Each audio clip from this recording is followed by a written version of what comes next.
Здравейте на всички, надявам се да не съм ви карал да чакате много, въпреки че чакате вече 3 месеца от ново видео. И добре дошли на поредния Creepypasta Reading, където да, най-накрая след една година след това Sonic the DXC ремастърна версия или така, както и да се казва, най-накрая ще има едно ново Creepypasta Reading след година и нещо. Но този път ще бъде по-различно. Този път ще се опитам да едитна видеото така, че да се получи перфектно. Какво имам предвид? Ще видите после. Но сега не забравяйте да ударите по един лайк и да се абонирате, защото сме близо до 70 абоната. Благодаря за целия support до сега и надявам се да сте окей по време на тази пандемия, както винаги, разбира се. И най-накрая, enjoy the video!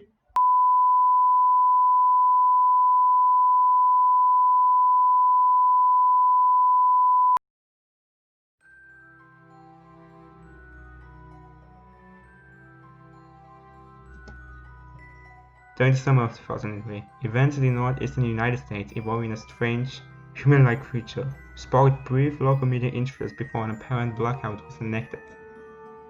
Little or no information was left intact, as most online and written accounts of the creature were mysteriously destroyed. Primarily focused in rural New York State and one surrounding Idaho, several proclaimed witnesses told the story of their encounters with the creature of unknown origin. Emotions ranged from extremely traumatic levels of fright and discomfort to an almost childlike sense of playfulness and curiosity. While their published versions are no longer on record, the memories remain powerful. Several of the involved parties began looking for answers that year. In early 2006, the collaboration had accumulated nearly 2 dozen documents dating between the 12th century and present day, spanning 4 continents. In almost all cases, the stories were identical. I've been in contact with a member of this group and was able to get some excerpts from their upcoming book, A Suicide Note, 1964. As I prepare to take my life, I feel it necessary to assert any guilt or pain I have introduced to this act. It is not the fault of anyone other than him. For once, I awoke and felt his presence. And once I awoke and saw his form, once again I awoke and heard his voice and looked into his eyes. I cannot sleep without fear of what I might next awake to experience. I cannot ever awake. Goodbye. Found in the same wooden box were 2 empty envelopes addressed to William and Rose, and 1 loose personal letter with no envelope. Dearest Lenny, I have prayed for you. He spoke your name. Panchono entry, translated from Spanish, 1880. I have experienced the greatest terror. I have experienced the greatest terror. I have experienced the greatest terror. I see his eyes when I close mine. They're hollow, black. They saw me and pierced me. His red hand, I will not live. His voice. A Marina's log, 1691. He came to me at night in my sleep. From the foot of my bed, I felt a sensation. He took everything. We must return to England. We shall not return here again at the request of the Rake. From a witness, 2006. 3 years ago, I had just returned from a trip from Niagara Falls with my family for the 4th of July. We were all very exhausted after a long day of driving, so my husband and I put the kids right to bed and called it a night. At about 4 a.m., I woke up thinking my husband had gotten up to use the restroom. I used the moment to steal back the sheets, only to wake him up in the process. I apologized and told him I thought he got out of bed.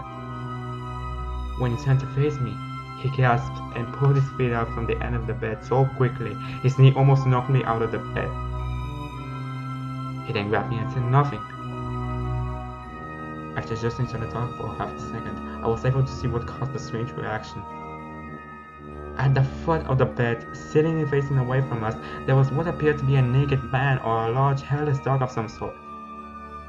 Its body position was disturbing and unnatural, as if it had been hit by a car or something. For some reason, I was not instantly frightened by it, but more concerned as to its condition. At this point, I was somewhat under the assumption that we were supposed to help him. My husband was peering over his arm and knee, tucked into the fetal position, occasionally gazing at me before returning to the creature. In a flurry of motion, the creature scrambled around the side of the bed and then crawled quickly in a flailing sort of motion right along the bed until it was less than a foot from my husband's face. The creature was completely silent for about 30 seconds, or probably closer to 5. It just seemed like a while, just looking at my husband. The creature then placed its hand on his knee and ran into the hallway leading to the kids' rooms. I screamed and ran for the light switch, planning to stop him before I hurt my children. When I got to the hallway, the light from the bedroom was enough to see it crouching and hunched over about 20 feet away. He turned around and looked directly at me, covered in blood. I flipped the switch on the wall and saw my daughter Clara. The creature ran down the stairs while my husband and I rushed to help our daughter. She was very badly injured and spoke only once more in her short life. She said, "He's the Rake." My husband drove his car into a lake that night while rushing our daughter to the hospital. They did not survive. Being a small town, news got around pretty quickly. The police were helpful at first, and the local newspaper took a lot of interest as well. However, the story was never published, and the local television news never followed up either. For several months, my son, Justin, and I stayed in a hotel near my parents' house. After we decided to return home, I began looking for answers myself. I eventually located a man in the next town over who had a similar story. We got in contact and began talking about their experiences. He knew of 2 other people in New York who had seen the creature we now refer to as the Rake. It took the 4 of us about 2 solid years of hunting on the internet and writing letters to come up with a small collection of what we believed to be accounts of the Rake. None of them gave any details, history, or follow-up. One journal had an entry involving the creature in its first 3 pages and never mentioned it again. A ship's log explained nothing of the encounter, saying only that they were told to leave by the Rake. That was the last entry in the log. There were, however, many instances where the creature's visit was one of a series of visits with the same person. Multiple people also mentioned being spoken to, my daughter included. This led us to wonder if the Rake had visited any of us before our last encounter. I set up a digital recorder near my bed and left it running all night, every night, for 2 weeks. I would tediously scan through the sounds of me rolling around in my bed each day when I woke up. By the end of the 2nd week, I was quite used to the occasional sounds of sleep or blurring through the recording at 8 times the normal speed. This still took me almost an hour every day. On the first day of the 3rd week, I heard something different. What I found was a shrill voice. It was the Rake. I can't listen to it long enough to even begin to listen to transcribe it. I haven't let anyone listen to it yet. All I know is that I've heard it before, and I now believe that it spoke when it was sitting in front of my husband.